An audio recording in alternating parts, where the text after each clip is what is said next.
Daddy. A small voice, high and certain, 4 years old. It cuts across the polished marble lobby of a 5-star hotel in Gangnam at 11:14 a.m. on a Tuesday. A second small voice joins it. Daddy! A third. Daddy! 3 identical black girls in matching pale yellow dresses are running across 30 meters of marble. 6 small leather shoes hitting polished stone in perfect rhythm. A security camera in the corner of the ceiling is recording them in 4K from the second they begin to move. A Korean man in a black overcoat is walking through the center of the lobby toward the elevators. 2 security men flank him at 3 paces. He has not stopped walking for any reason in any room in 6 years. 3 small girls reach his legs. 6 small hands grip his trousers. He stops.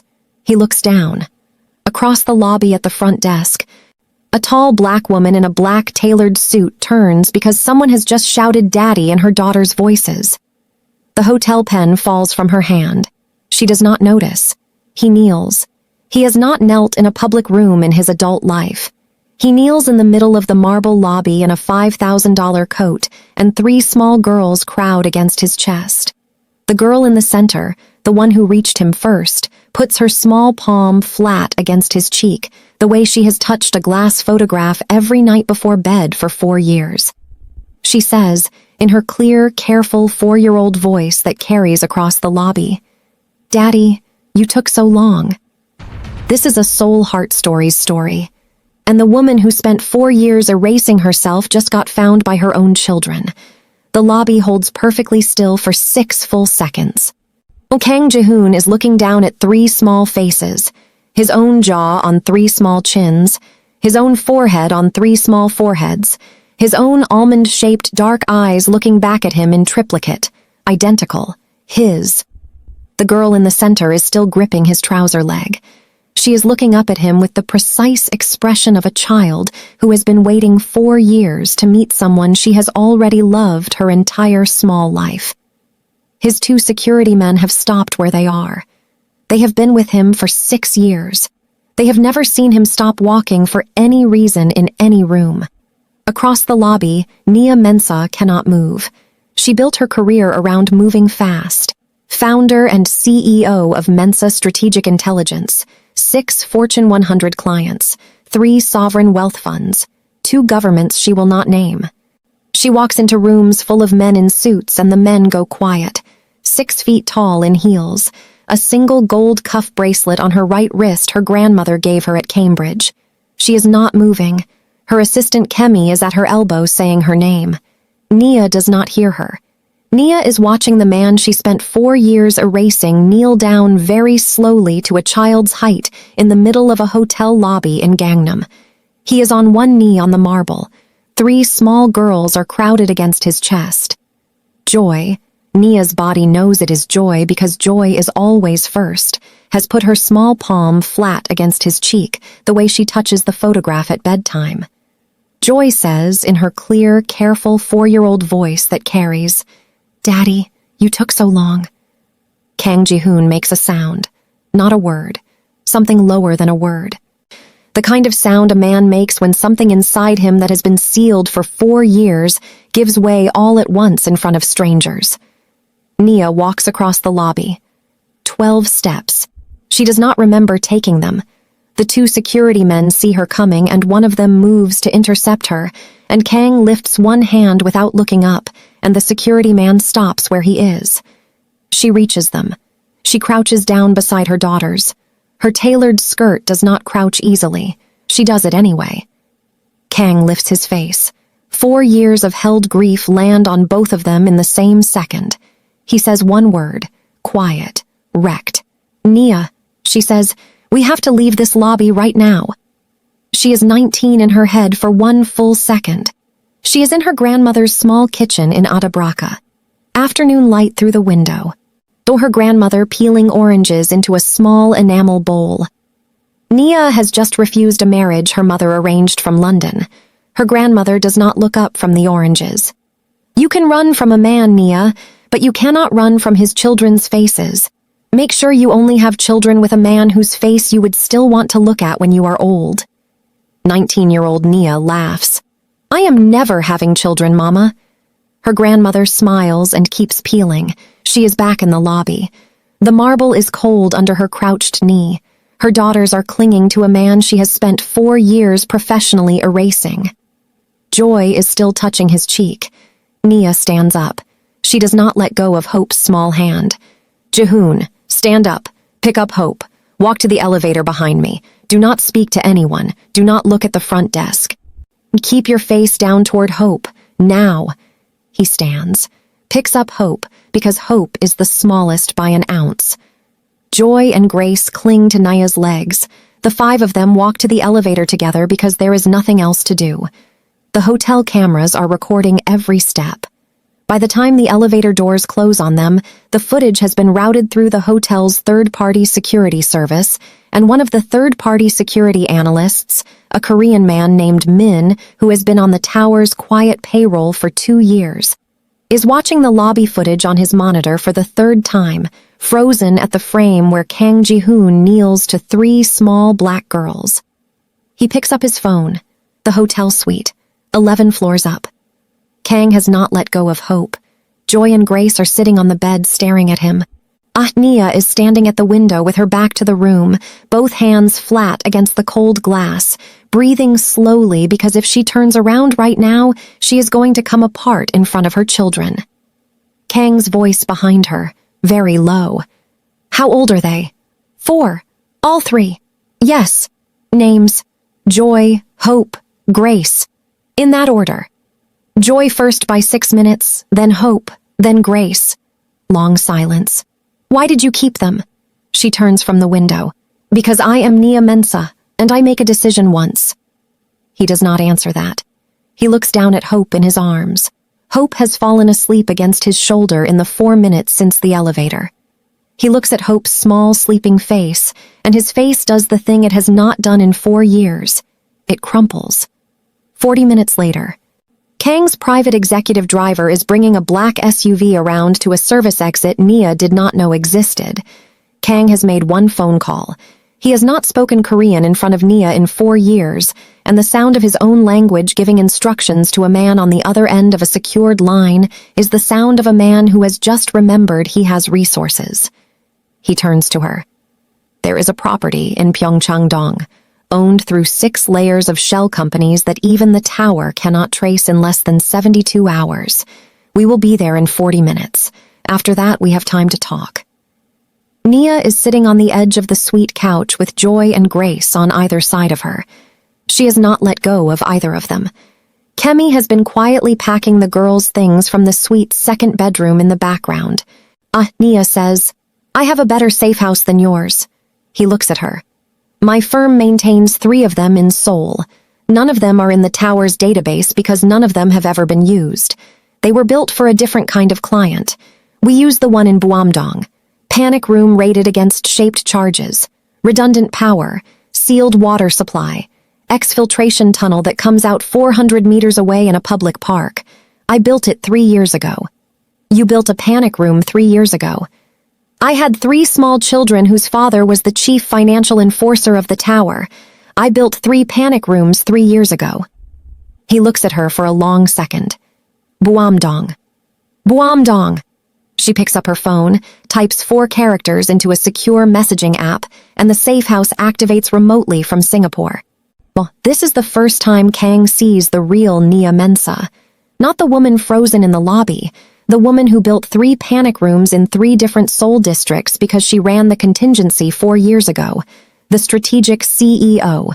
The woman who fights with information and architecture, not with her hands. 2 black SUVs leave the hotel through the service exit at 12:14 p.m. Joy is in Kang's lap in the lead vehicle. Hope and Grace are in Nia's lap in the second. Kemi rides front passenger with a tablet open, already pulling tower asset movements across Seoul on Mensa Strategic Intelligence's private intelligence feed. By 12:47 p.m., the vehicles arrive at the Buamdong safe house. By 1:02 p.m., Nia has accounted for every camera angle on the property. By 1:18 p.m., Joy is asleep in the master bedroom guest cot. And by 1:30 p.m. Nia and Kang are sitting across a small table in the safe house kitchen for the first time in 4 years, with 2 cups of tea between them and 3 sleeping daughters in the next room and 4 years of silence to fill. Nia is the one who breaks the silence. You worked for them when we met.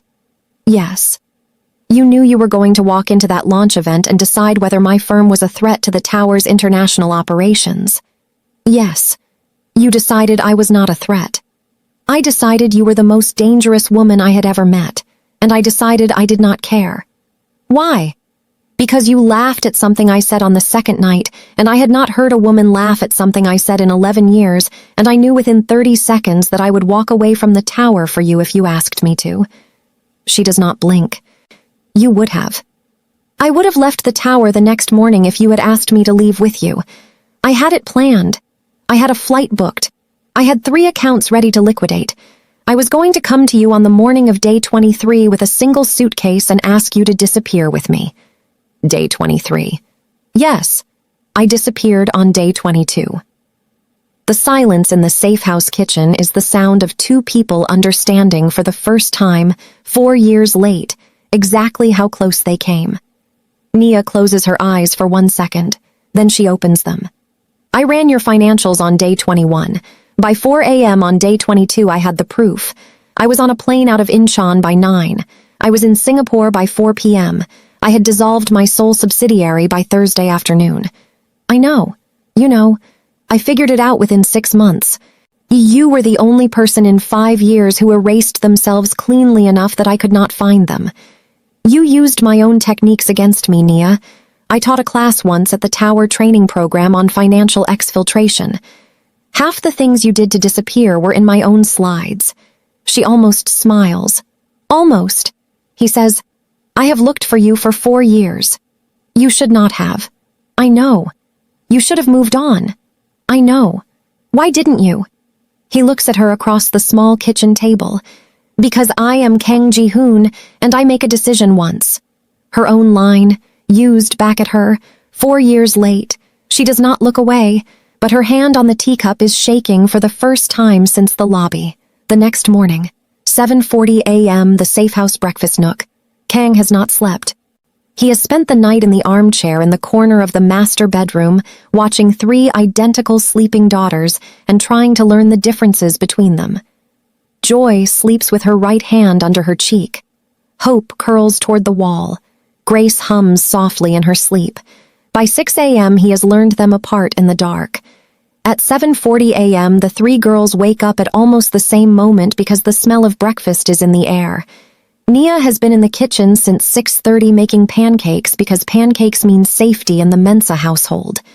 Kemi is still asleep in the secondary bedroom. Nia ordered her to rest at 4 a.m. Kang carries the triplets to the breakfast nook one at a time because the floor is cold and they are still in their pajamas. Joy first, then Hope, then Grace. He sets each of them in a chair. They watch him with 3 identical, solemn expressions. He sits across from them. He has no idea what to say. He has negotiated the laundering of $9 billion across 31 jurisdictions. He has personally signed the death warrant of a Korean prosecutor. He cannot form a single sentence to address 3 4-year-olds at a breakfast table. Joy saves him. She reaches across the table without asking and takes a piece of mango off his plate, thumb and forefinger, head tilted slightly to the right, an almost dismissive economy of motion. The gesture of someone who has decided the food on the other side of the table is fair game and is not going to ask permission. It is the exact gesture Kang's own mother used to make at the breakfast table in his grandmother's house in Daegu when Kang was 4 years old. The exact tilt. The exact pinch. His mother had been raised never to reach for food on another person's plate without asking, and she had broken the rule every single morning of his childhood because his grandmother served fruit. Kang's mother loved, and Kang's mother could not help herself. His mother died 11 years ago. He has not seen that gesture in 11 years. A 4-year-old who has never met his mother just made it. Kang Ji-hoon, chief financial enforcer of the Tower, heir presumptive to the most violent crime syndicate in East Asia, puts both hands flat on the breakfast table, and lowers his head until his forehead touches the wood, and his shoulders shake silently for 30 seconds. The triplets watch him with 3 identical expressions of mild concern. Joy puts the mango in her mouth, chews carefully, swallows, and then says, very quietly, "Mommy, Daddy is sad." Nia is at the stove with a spatula in her hand. She has been watching the entire mango scene from the kitchen. She has just seen her dead mother-in-law in her daughter's hand for the first time, and she has watched a man fall apart in her safe-house kitchen. She walks to the table, sets the spatula down, crouches between Joy's chair and Kang's chair so her face is at his level. She says, "Ji-hoon." He lifts his head. His face is wet. She says, "I will not lie to you about anything from this point forward. You are their father. The DNA test is a formality I will arrange for legal purposes only. Your mother used to do that exact thing with her hand at the table, didn't she?" "Yes. I am sorry I took them from you. I am sorry I was the kind of man you had to take them from." She puts her hand on top of his on the breakfast table, the first time she has touched him in 4 years. Joy reaches across the table, picks up another piece of mango, and feeds it to him from her small fingers. "It is okay, Daddy. I will share." 11 a.m. the same morning. Nia and Kang are in the safe house small office. The door is closed. Kemi is with the triplets in the safe house playroom on the floor below. The girls are drawing. Nia has opened her laptop. She is logging into the Mensa Strategic Intelligence private server through 3 layers of authentication. "I need to show you something."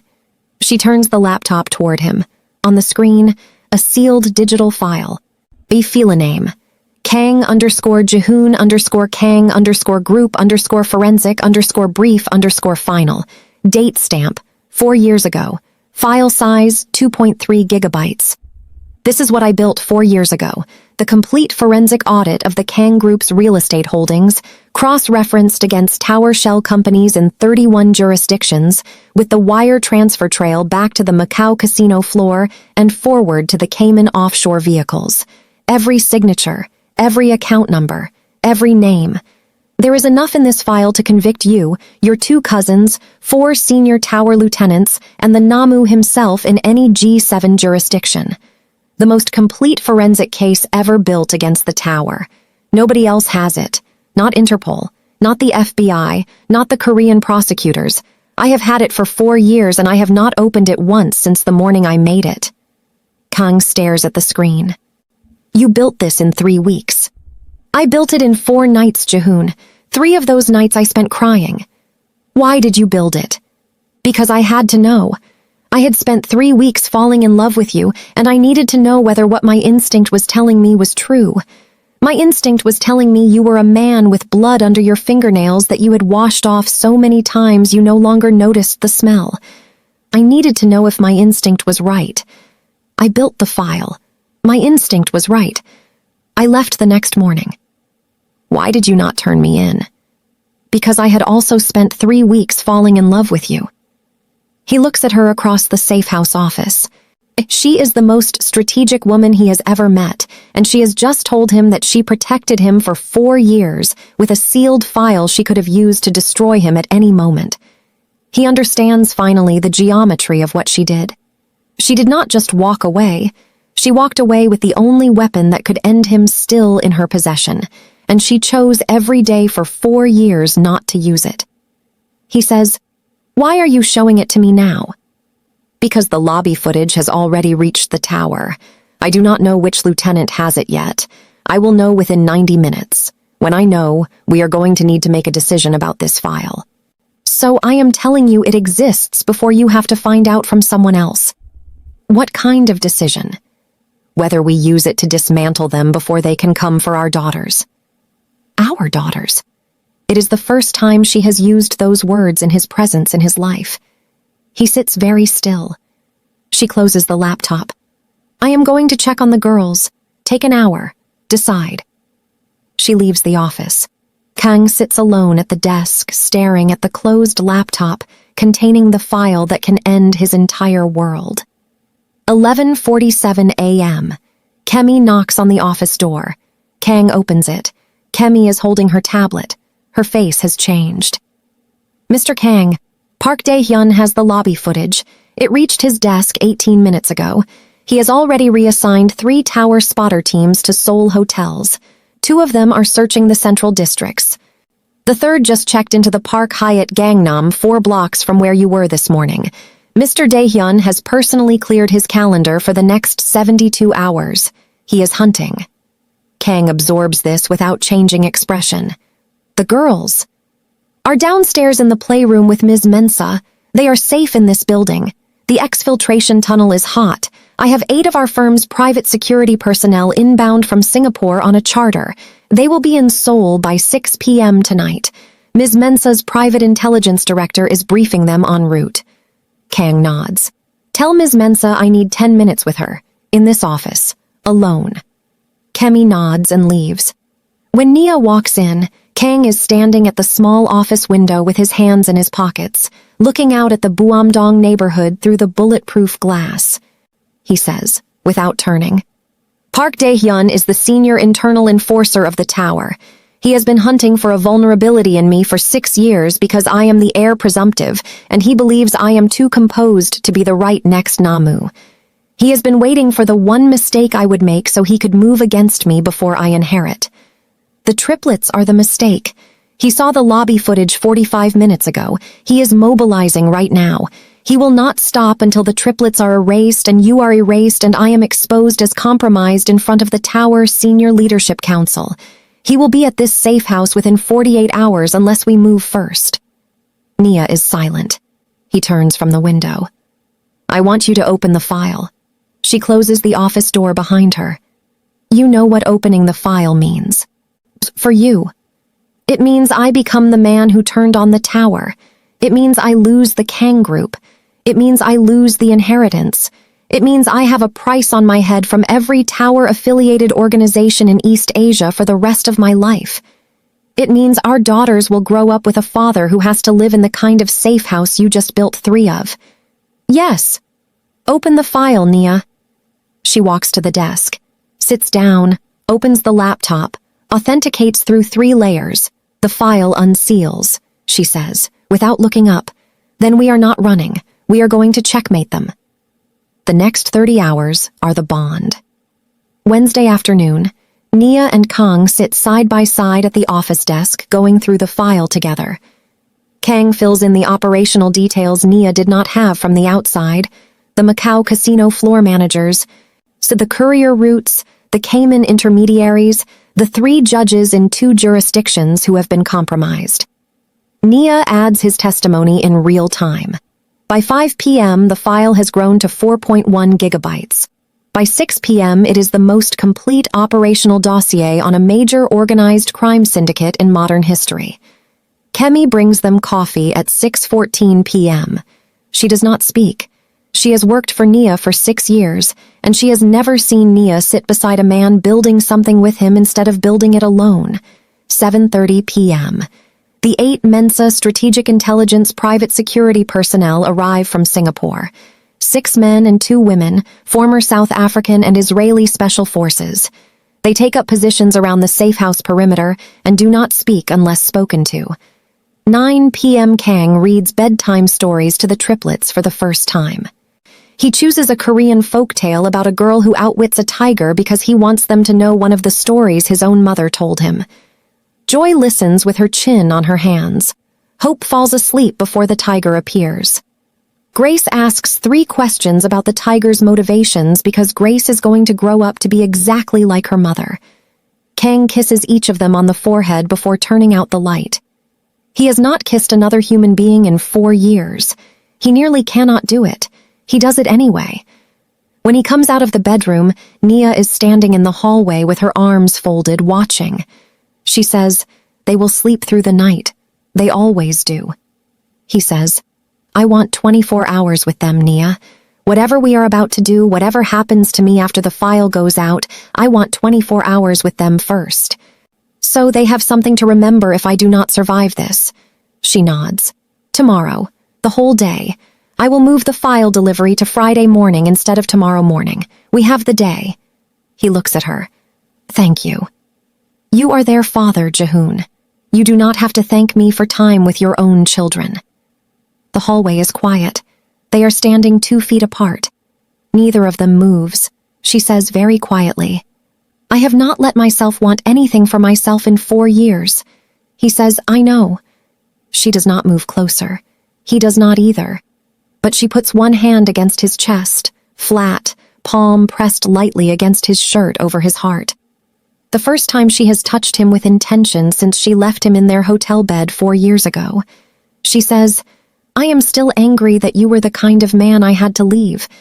And I am still angry at myself for leaving without telling you.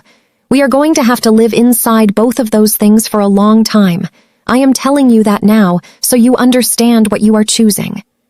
He puts his hand over hers on his chest. I am choosing it.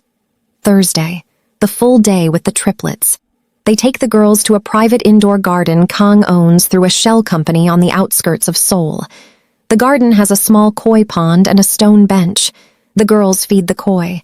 Kang teaches Joy how to hold a small piece of bread between 2 fingers and let the koi take it. Hope sits on the bench between her parents and falls asleep with her head on Kang's leg. Grace draws the 3 of them on a small notepad Nia brought along.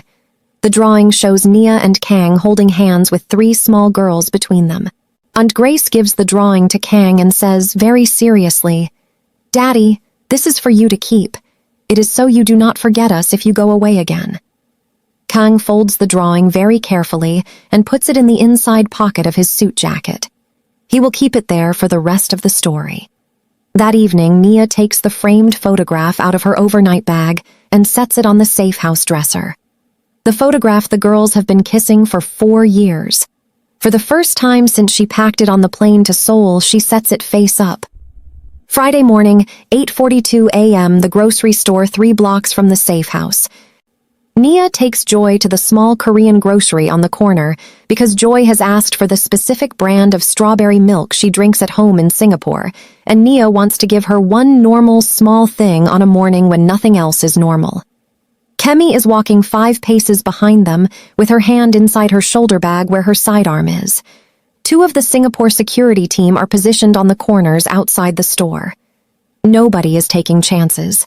In the cereal aisle, a Korean woman in her 60s pushing a cart pauses beside Joy and smiles down at her.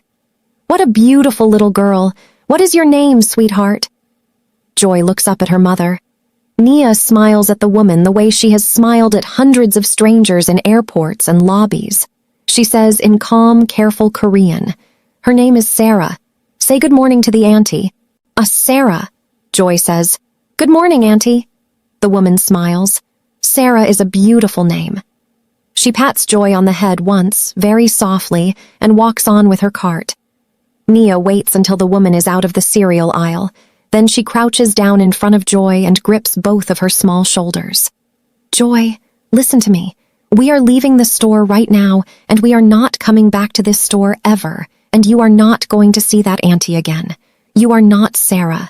You are Joy. But you are never going to tell anyone you are Joy outside of our home unless Mommy tells you it is safe. Do you understand? Joy's small face is solemn. Mommy, was the auntie a bad person? Nia cannot tell her 4-year-old daughter that the woman in the cereal aisle was a tower spotter and that names are how children disappear. She says, the auntie was not bad. But there are some people who would hurt little girls who look like you, and I cannot always tell which people they are. So we are going to use Sarah at the store from now on, just to be safe, like a game. Can you remember that? Joy nods. Nia picks her up. Joy is heavier than she should be at 4 because Joy is going to be her mother's height. Nia carries her out of the store. Kemi is already on the phone to the safe house. Back in the safe house kitchen, Nia sets Joy down at the breakfast table with Hope and Grace. She walks to the small office without speaking and closes the door. She presses both hands flat against the inside of the door and stands there with her forehead against the wood for 1 full minute. She does not cry. Nia Mensa does not cry where her daughters can see her. She straightens up, walks to the desk. Ad opens the laptop, pulls up the secure messaging window to her firm's senior intelligence director in Singapore. She She types one line. "We move tonight. Tower Leadership Conference Room. 9 p.m. Bring the file." 12:14 p.m. Friday. The Safe House Perimeter Alert System trips. 2 of the Singapore security team have spotted a tower scout on the eastern perimeter, a man with a long lens camera taking photographs of the second-floor windows. The scout is one of Kang's own former trainees. Kang watches the live feed from the security room, and his hands begin to shake for the first time since the lobby, because the man on the perimeter is named Yoon Ho-suk, and Kang taught him how to take exactly those photographs in 2021. The Singapore team takes Ho-seok down without firing a single shot. They use a tranquilizer dart from a high window. He goes down silently in the alley behind the safe house. They bring him inside through the service door and put him in the safe house holding room. By 12:40 p.m. Ho-suk is awake and zip-tied to a chair in the holding room with Kemi standing in front of him. Kemi does not interrogate him. She simply turns her tablet around and shows him the live feed of the safe house playroom on the floor below. Joy, hope, and grace drawing with crayons at a small round table. She says, in calm Korean, "You took photographs of those 3 little girls' bedroom window 40 minutes ago, Mr. Yoon. You were going to email them to Park Dae-hyun within the hour. Mr. Dae-hyun was going to use those photographs to authorize a strike on this address tonight. We are going to use the next 45 minutes to discuss exactly what Mr. Dae-hyun told you, exactly when, and exactly what comes next. If you cooperate, you will walk out of this safe house alive at sunset. If you do not cooperate, you will not. Do you understand the terms?" Ho-seok looks at the live feed of the 3 small girls drawing. He nods. By 1:30 p.m. Kemi has the full picture. Dae-hyun has scheduled a strike on the Buam-dong safe house for 11 p.m. Friday night. 6-man team. A compromised Korean police unit as cover. He has authorized the elimination of Nia, Kemi, and all 3 girls. He has not authorized the elimination of Kang. He wants Kang alive to be put in front of the Tower Leadership Council and exposed as compromised, broken, and unfit for the Namu succession. Kemi brings the briefing to Nia and Kang in the office. Kang looks at the strike timeline. He says, "He thinks he has us at 11 p.m. tonight." Nia says, "Then we are at the Tower Leadership Conference Room at 9 p.m. tonight." He looks at her. "All of us, including the girls, including Kemi, including the Singapore team, we walk into the Tower's own conference room while they are all assembled, and we deliver the file to the Leadership Council in person before Dae-hyun can move on us. We reframe it.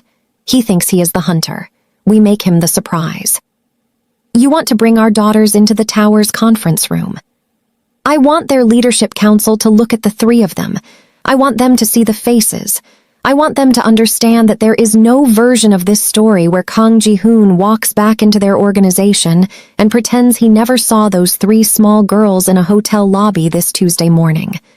I want them to understand that the only question they get to answer tonight is whether they walk out of that conference room with Kang, or whether they walk out of it as the leadership of an organization that just had 4 years of forensic financial evidence delivered to 7 international jurisdictions simultaneously by 6 a.m. tomorrow.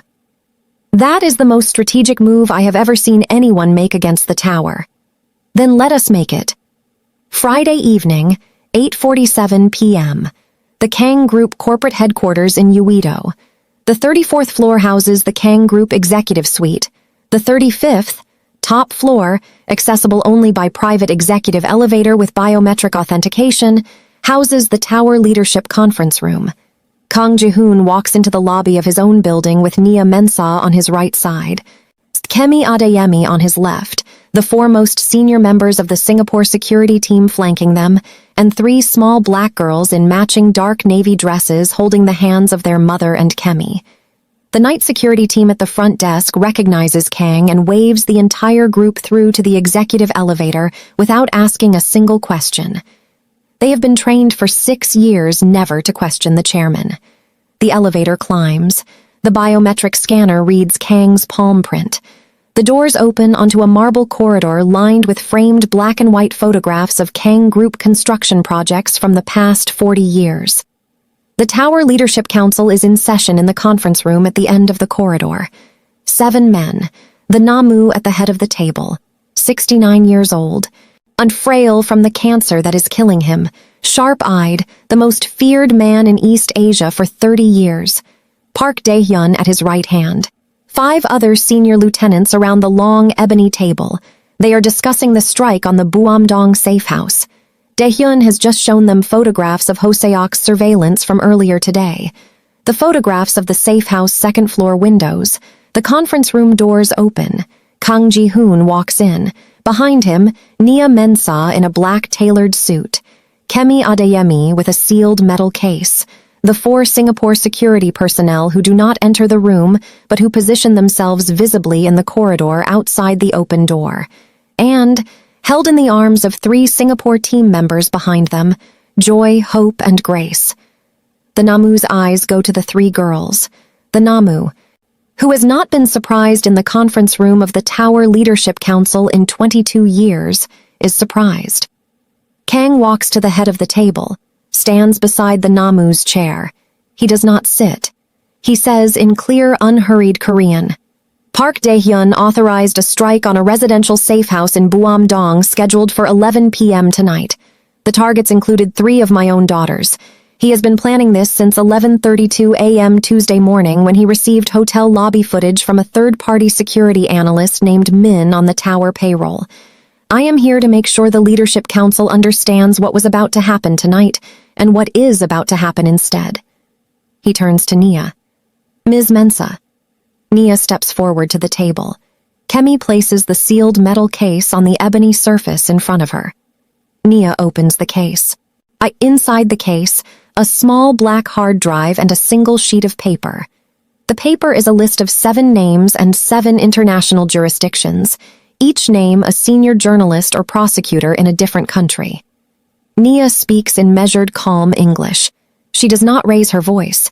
My name is Nia Mensah, founder and CEO of Mensah Strategic Intelligence. The hard drive in this case contains 4.1 gigabytes of forensic financial evidence on the Tower's operations across 31 jurisdictions. The evidence was assembled from internal audit work I conducted on the Kang Group 4 years ago and has been updated over the past 48 hours with operational details supplied by Mr. Kang himself. It is sufficient to support criminal indictments against every man at this table in any G7 jurisdiction within 60 days. Copies are sealed in 3 legal vaults in Singapore, Geneva, and Toronto on deadman timers set to trigger automatic transmission to the 7 recipients on this list at 6 a.m. Saturday morning, Seoul time, unless I personally cancel the timers from a secure terminal in Singapore by 5 a.m. Saturday. She looks around the table. I am not here to negotiate. I am here to inform. The terms are these. 1. Park Dae-hyun resigns from his position tonight and is exiled from Tower operations. 2. The strike on the Buamdong safe house is cancelled, and any future Tower action against my daughters, Mr. Kang, Ms. Adeyemi, or me, triggers the deadman release. 3. Mr. Kang formally resigns from the Tower tonight and the Kang Group is removed from Tower operations effective immediately. 4. This conversation never happened. The file never existed, and the 7 men at this table will spend the rest of their lives trying very hard to remember that I am the woman whose evidence they choose to forget every morning when they wake up. Those are the terms. They are not subject to amendment. The conference room is silent for a long moment. The Namu looks at the 3 small girls in the doorway behind Nia. He speaks in Korean, very quietly. What are their names? Nia answers in Korean. Joy, Hope, Grace. Joy first. Joy first by 6 minutes. The Namu looks at his right hand, Park Dae-hyun, who has not spoken since the doors opened. Dae-hyun-si, you are dismissed from this council. You will be on a flight out of Incheon by sunrise. Do not come back to Seoul. Do not come back to any jurisdiction in which the Tower operates. Your authorization is revoked effective immediately. Dae-hyun stands up slowly. He looks at Nia, then at Kang, then at the 3 small girls in the doorway. He says, this will not hold. The girls will be a vulnerability for the rest of his life. The Namu says, without looking at him, that is no longer your problem, Dae-hyun-si. Leave the room. Dae-hyun walks out. Two of the Singapore security personnel escort him to the elevator. The Namu turns back to Nia. Ms. Mensah, you have built the most complete forensic case against this organization that has ever been built. You have had it for 4 years. You have not used it. Why? Nia answers in Korean. Because I had 3 of his children, and I needed him to live long enough to be their father. The Namu is silent for a long second. Then he does something he has not done in 22 years inside the Tower Leadership Council. He nods to a woman. It is the closest the Namu of the tower has ever come to bowing his head to a person who is not Korean. He says, "Take Mr. Kang, take your daughters, go. The tower will not move against you. You have my word, and the word of the man at this table whose word still means something. Go." Nia closes the metal case. Kemi picks it up. Kang turns and walks back to his daughters in the doorway. He picks up Hope because Hope is asleep on a security team member's shoulder. Joy and Grace take his free hand and Nia's hand, and the 5 of them walk out of the Tower Leadership Conference Room together at 9:14 p.m. on a Friday night. The Namu watches them go. He says very quietly to the empty doorway, "Yes, I Joy first by 6 minutes. The strategic one is always first." Saturday, 4:47 a.m. Nia is in a secure terminal in the back office of the Buamdong Safe House. She enters the cancellation code for the dead man timers. The file is sealed in the 3 vaults. It will sit there for the rest of her life as the leverage that keeps her family alive. By 5:30 a.m., Park Dae-hyun is on a plane to Vladivostok with no tower escort and no tower funding. He will live the rest of his life in 3 different countries and will die alone in 2031. By 6 a.m., the Tower Leadership Council has issued an internal directive to all regional commanders. The Kang family is sealed. Any move against them is a move against the Namu's word. Stand down. By 7:30 a.m., Kang Ji-hoon's formal resignation letter is sitting on the desk of every senior Kang Group executive. The Kang Group is to be dismantled and reformed as a legitimate construction firm under new leadership. Kang Ji-hoon will retain a 12% personal equity stake and no operational role. By 9 a.m. Saturday morning, Nia and Kang and the Triplets are sitting in a private gate at Incheon International Airport, waiting for Mensa Strategic Intelligence's chartered jet to take them back to Singapore. The girls are eating fruit cups. Joy is reading a children's book aloud to Hope and Grace, because Joy learned to read 3 months ago, and she has been practicing on her sisters every chance she gets. Nia is sitting with her head on Kang's shoulder for the first time in 4 years. Kemi walks over from the gate counter with a small paper envelope. "Ma'am, the hotel front desk forwarded this to the firm yesterday. It was left for you." Nia opens the envelope, a single sheet of paper, handwritten in elegant Korean, a note from the Namu. "Ms. Mensah, the strategic one is always first. Tell her she has her great-grandfather's eyes. Goodbye." Nia reads the note twice, then she folds it and puts it in her bag. She does not show it to Kang. She will show it to Joy when Joy is older. 6 weeks later, Singapore, the Mensah family home. A house on the southern coast of the island with a small garden and a high stone wall and an unobtrusive panic room nobody uses anymore. The dining room is small and round, and the table seats 6. Tonight, 5 of the chairs are filled. Joy is reading aloud from a Korean children's book Kang bought for her. She is sounding out the words slowly. Kang is helping her with the harder ones. Hope is asleep against Nia's shoulder with a small piece of bread still in her hand. Grace is drawing on a paper placemat with crayons. Nia is watching all of them with her head tilted slightly to the right and an expression on her face she has not made in 4 years. What Grace is drawing on the placemat is a small, careful crayon copy of the photograph from Nia's bedroom dresser. The photograph of Nia and Kang at the launch event 4 years ago. Grace draws her mother in a long red dress and her father in a dark suit, and they are looking at each other and not at the camera. Then Grace draws 3 small girls in matching pale yellow dresses standing between them. She writes one word at the top of the drawing in careful 4-year-old handwriting. Family. She holds the placemat up. "Daddy, I made the picture better. It has us in it now." Kang takes the placemat from his daughter. He looks at it for a long time. He folds it carefully and puts it in the inside pocket of his jacket beside the drawing she gave him in the indoor garden 3 months ago. He says, "It is better now." Grace nods solemnly and goes back to her crayons. Later, after the girls are asleep upstairs, Nia walks Kang out to the small back garden. The Singapore evening is warm. The stars are out over the strait. He says, "The photograph on your dresser. It is still there. Face up, since we left Seoul." He turns her to face him in the garden. He puts both hands on her face very gently. The first time he has touched her face in 4 years and 1 week. He says, "You can stop running now, Nia." She closes her eyes. She says, "My grandmother told me when I was 19 that I could run from a man, but I could not run from his children's faces. I did not understand the line until the morning the test came back positive. I did not understand it the way she meant it until Tuesday morning in the hotel lobby. I have spent 4 years running from your face. Every night for 4 years I have been kissing your face on a glass photograph because I was raising your daughters to know you even though I had taken them from you. I do not know how to stop running, Jihoon.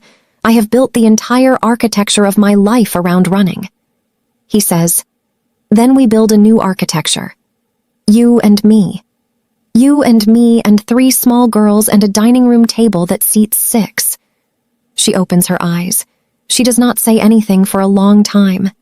Then she takes his right hand in both of hers and presses his palm flat against her own cheek, the way Joy pressed her small palm to his cheek in the hotel lobby 6 weeks ago. She says, "You took so long." He almost smiles. "I know." Inside the house, on the 2nd floor, in a bedroom with 3 small beds and 1 nightlight, 3 identical 4-year-olds are sleeping with the same dimple under 3 identical small lower lips, dreaming the same dream they have dreamed every night for 4 years, except tonight the dream is true. Some stories you watch. This one sits at your dinner table and asks for a second helping. This is a Seoul Heart Stories story. Stay dangerous. Stay loved.